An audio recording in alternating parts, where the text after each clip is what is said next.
As we sit here at the Last Supper, we must thank the Lord and take pause.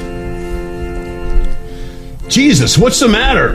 Have we let you down? He was betrayed by Judas Anthony. Shalom and Agizadich. No, it was the magazine Jews. They want to put him on a cross. Shut up! This is serious. Jesus is upset.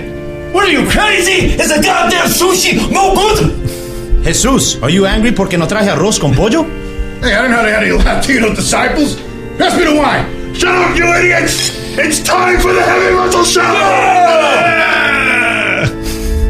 Live from the RXMuscle Studios, this is the Heavy Muscle Show with your hosts, John Romano and Dave Palumbo. Featuring the Whack Pack, Jimmy Pellechia, Mr. J, the White Biggie Smalls, and holding it down in the background, Jeff the Producer.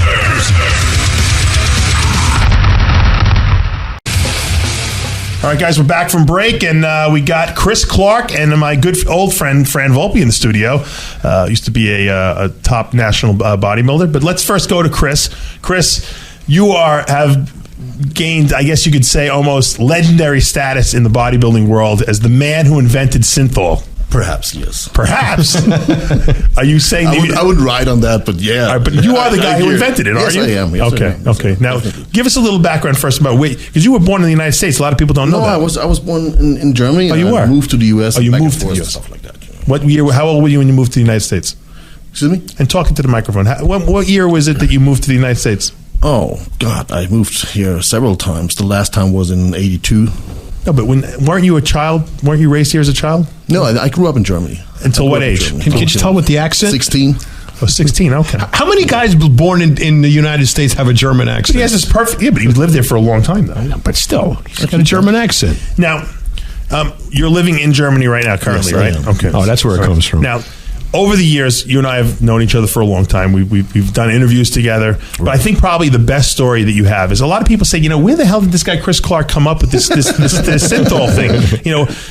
First of all, where'd the name come from? And secondly, give us the story about how you actually came up with the original formula. Yeah, that's got a good story. Well, first, the name Synthol is because it's synthetic and oil. Just you add that, it gets Synthol. Very easy. I didn't know that the name was actually taken by a pharmaceutical company already. Oh, was it really? It was, yeah. Oh, I didn't know. What were they using it for? For some glue for Band-Aids.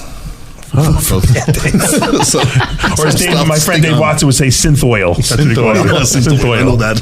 Right. Yeah, that was that. And how I came about. The thing is, back in that times, we had Esiclin, Italian steroid that was used for local site injection. Site injections. Inflammation. That went out of style. The Italians didn't produce it anymore. And I was a little... That was called formabolin. Formabolin, yeah. Right. I was a little sad about that, and I tried to replace that in ways, And taking a water-based substance didn't work. I tried that. Tried to take like Winstrol and then I came up with this oil-based stuff. Well, tell us the story about how you came up with the idea. I was a little constipated, and I thought about something. You were sitting on the toilet bowl, weren't you? I was sitting on the toilet, yeah. And you had it. Come on, this is true. This is a shitty idea. True story. We like to talk about shit in this show. Right. You know that, John. And you had an epiphany of sorts. Right. Tell us what happened. I had an enlightening moment. Right. I thought oil must be good. Right. But what kind of oil, So I went through all kinds of books and started using this oil and that oil and injected the whole stuff in myself until I found a substance that works. So you were the guinea pig, basically. Yes. Everything I ever sold and everything I ever made, I try on my own, on myself. Because I think I'm average, and if it's average and works on me, it's going to work on every average person out there. Well, tell us about some of the failures you had. I had the wrong oil. What oil did you use that was not right? I used the sesame oil. I had it sterilized in the pharmacy, right. But they don't stay sterile for a long time. So I had that injected in my calves and my shoulders, and I had infections all over my body. Really? Wow. All over it. How come it doesn't stay sterile? It's a organic oil. It goes bad. It gets rancid. It goes bad, yeah. So you had to use a synthetic oil. Yes, it's not a synthetic oil in that sense. but it don't contract bacteria. No bacteria grows in that. What's the oil that you wound up settling on, or is that a secret? It's not really a secret. Oh. It's on the bottle even. Yeah. So what is it? It's a medium chain triglyceride. Okay. So just a regular MCT oil. Right. A special one. So. Okay. Now, is there anything else in there aside from that oil? I know you're not going to reveal the formula, but because a lot of people just think it's oil. There's one or two other things in there that are make it work a bit better, but basically it's oil. But it does make it better, and that's why your formula is unique in the sense. Probably. You know, it's like the Kentucky Fried Chicken secret sauce, John. People try to duplicate it, but they can't. They think they got it, but they really don't. Right? Now when you first decided to use it, were you cognizant of, the muscle belly, the fascia, where the shot had to go, how to actually administer it, or was this like a hit and miss? It was a hit and miss at first. And did you have any mishaps doing it? Any problems? Not really. Not in form of infections or whatever. Just I had a friend that had tried it with me for some time, and every time we started doing his arms, he passed out. So how much size did you put on your arms when you first started doing it? The very first time was like going through 3-4 months. I put on 3-4 inches. That's a lot of inches. Now, what year was this? About when was this? This was late. It's in the 90s, right? Early 90s? It was long. Yeah, early 90s. Yeah. Now, I remember the guy with the humongous arms back in the 90s was Manfred Holber, who was from Germany. Was he one of your clients back then? No. Manfred has had his arms before I even started doing it. Really? So what was he doing back then to get those arms? No idea. To this day, I have no idea. Really? Interesting. Now, this original formula with the MCT oil, once you pump the muscle up, let's say you do your bicep, how long does it stay in before you have to redo it? It's actually broken down like any other oil in the body. What happens through some mechanisms I really can't explain is that muscle starts to grow. You start growing muscle tissue.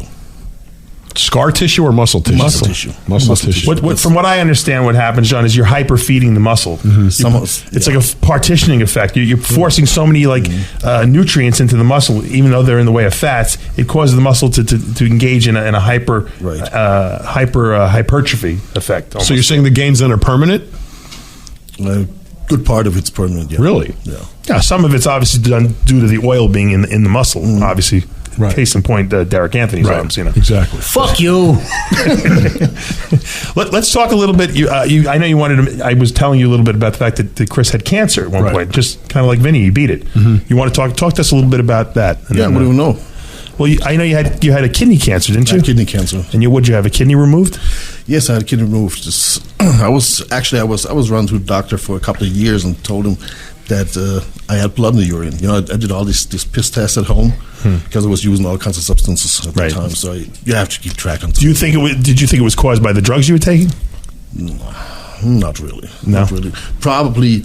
I've used IGF-1 for a year straight, with huge amounts of growth hormone, and 1 and 1 is always 2. So it might add to it, but basically the cancer was like inherited thing. No. What I mean is, did you think that the blood you was being caused before you knew what it was? Did you think it was being caused because you were taking drugs? Yeah, of course. Of course. But that wasn't the case. It wasn't the case. No, okay, no. It wasn't from all the synthol you were putting in there. No. Okay, has nothing to do with that. After 3.5 years, I had to take painkillers because I couldn't walk anymore. And I went to the doctor and said, "Hey, you got to do something about that." And then he did some research and found that I had a kidney tumor growing out of my kidney into the liver. Wow! And that was the cause of my pain and everything I had. So I had been admitted to the hospital within 4 weeks. Speaking of pain, are your eyes starting to burn from Diego's meal over here? Is that what that smell is? Holy sorry, but I'm very hungry, John. Last week you told me about food, so I have to go eat the food now. He brings his own. Food. He stands in here and eats it with the door shut. Pollo guisado. It smells good, right? The show. Maybe you get some synthol from it, you bitch. Now, John, I'm looking at Chris's watch there. Is that a watch that you would recognize? That's a cool watch. I don't recognize it, but what is it's it? cool. Nortec. It's cheap. Oh, it's cheap. It looks fancy. Now, I want to ask you a question. Synthol is the brand of your product. Synthesize is a brand of mine. Synthol is just the name. It's The type of stuff it is. Pump and Pose. Now, Pump and Pose, is that the same thing? That's his thing. Yeah, that's yours. It's all trademarks that I have. So it's Synthesize, Pump and Pose, or Pump and Pose Synthesize. All right. That's trademarks our own. So now for the average guy, buying a bottle of Pump and Pose or Synthol, and what size bottles are coming? 100 cc. Okay, with a 100 cc bottle, how much can you expect to put on, let's say, arms? At first, I wouldn't recommend it for the regular guy. Okay, of course. I'd recommend it for competitive bodybuilders. Right. And with this 100 cc, you probably put on an inch and a half. Or so. It's pretty impressive. That's a lot. Now, if you noticed, John, Chris is wearing an RXMuscle shirt. Original. I made it in 2001. Yes. I made when I had my original magazine out. That all the years. That's pretty impressive. Original RXMuscle. That's something that me and Chris Clark got in common. I got a fucking OG shirt too. By the way, I just want to say, you're my God. Everything that I got on my body is because of you. So now I'm going to go home, I'm going to take some MCT oil, swallow it, see if it can fucking give me like a bulge somewhere. No, I'm serious. I'm not joking. Somewhere. Probably not in the muscle, but fuck it. Now, Chris, weren't there some MRI studies done in Europe on this product? Yes. Which I found fascinating because they've shown that there was no damage to the muscle. No damage to the muscle, nothing. And that there was permanent muscle growth, right? Permanent muscle growth. Yes. From using the product. It's metabolized like any other fat. And like I said before, muscle starts growing. We don't know which mechanisms this works, but it does. Now, is it true you have to use a huge needle and get it all the way on? No, you just use the regular. What is it? Small 26 gauge or something. 26 is fine. An insulin pin? No. It does, 26 it does run through an insulin pin, but they are too short. You have to bring it in deep into the muscle. So how deep? Inch and a half? Yeah. Okay. Small guys maybe an inch. Yeah. Right. Wow. Now, I understand they're using it now. They're experimenting in Europe as far as in the cosmetic industry too. Right. Is that correct? Yeah. Talk to me. What are they using it for in that particular field? They try to recover muscles in AIDS patients. The face degrades every muscle in these people. So they're actually injecting small injections in the face. That's what they try. Think about what Chris did. This is a serious invention. We make a joke and people say how terrible it is to bodybuilding, but this is an innovation that it spawned itself through bodybuilding, but now has other applications not only in facial reconstruction of AIDS patients, but I understand they're doing it in the glutes of women now to help enhance gluteal. It does help there a lot. Now, you know why they're doing this, John? Because they found that it also has a local fat burning effect. Is that true? Right. So wherever you put the stuff, it hyper metabolizes the metabolism. It'll actually spot and burn fat. Well, what's great about having him here on the show is he's dispelled about 15 rumors since he sat down. At least. Now, in your expert opinion, Chris, okay, being an expert in the field of synthol, since you invented it. Greg Valentino, the guy with the exploding arms, has been accused for years of using synthol, and he swears that he's never used it. As an expert, looking at his arms, would you say he used it? No. Really? And why do you say that? Muscles don't grow like his arms have grown. Not with synthol, not with nothing. So you think that's muscle? I think it's something else. Well, he claims he injected propionate in there. Quite possible that he used a lot of steroids. Yeah. To get the arms grown, but after a certain size, it don't go anymore. Right. You have to have something else. What about these crazy guys? I see a lot of them in Europe. They have their forearms are about the size of my wrist, and their arms are like balloons. I have not. What are they putting in there? I have no idea. I'm still on the case. Really? Are you still on the case? You think that's an implant or something like that? No. It's silicone, something like that. I know one or two of these guys, and they're not smart enough to go after implants or so, No? No. So they're putting something in there. They're putting something in there. It doesn't even look like muscle anymore. It just looks like a balloon. Just like a balloon. So why did guys like Derek Anthony and people like him, or there's really nobody exactly like him, but why did Derek Anthony ruin the look of his muscles over the years if they were just supposed to grow sort of exponentially with the amount of synthol you're using? His look like big lumpy, like if you took marshmallows and went made a big mound of them. If you use the wrong substance, it's not being broken down the way it should be. So what you're saying is your product is going to grow a muscle belly within the fascia, is going to grow a muscle belly evenly with no lumps, no bumps. At least more evenly than all the other products. Right. Okay. Now, there's also another problem. A lot of guys, if they reuse the same needle, it's dull, and won't that build up scar tissue? Of course. Right. So scar tissue becomes a problem. Also, what is very important is that the product as such is not a pre-contest fix. Right. It's a product that you use during the year to gain size. For example, your shoulders are too small. You use it during the off season. Your shoulders make them big, so you appear on stage more perfect than the year before. Well, when would you? At what point in the diet or in the contest preparation phase would you cut? Would you phase out using the Synthol? Probably 2 weeks ahead of contest. Okay, that's all you need. Yeah, because a lot of guys just try to bang it in like right before the show. Right. They think they're going to add 2 inches to their arms, and then they wind up looking probably terrible. Will, but they look like that. They look terrible. Yeah, they look terrible. So, in your opinion, what percentage of top pro bodybuilders use Synthol today? Something like it, I would say 98%. Really? I would go along with that. Would you really? At least 90%. I'd say 90%. Wow. Probably higher. He's probably right. Wow. Now, Jimmy, have you ever used Synthol in your arms? Because you had some pretty big arms back in the day. No, actually, I hadn't have the information like on Synthol like I'm hearing now. Would you have? If I met Chris years ago, yeah, definitely. He's honest. Jimmy the Bull is a very honest guy. But it wouldn't increase strength. It might. I thought it builds leverage in your arms change, so you get stronger. Ah, really? Yeah. You get stronger in all pressing movements, shoulder presses. Maybe we should get Chris to load a few bottles into Jimmy's arms. Yeah. And see what we can do. I would do it for entertainment reasons. I would do it. I think I'd like to see Jimmy's. I'd like to see how big Jimmy's arms could be.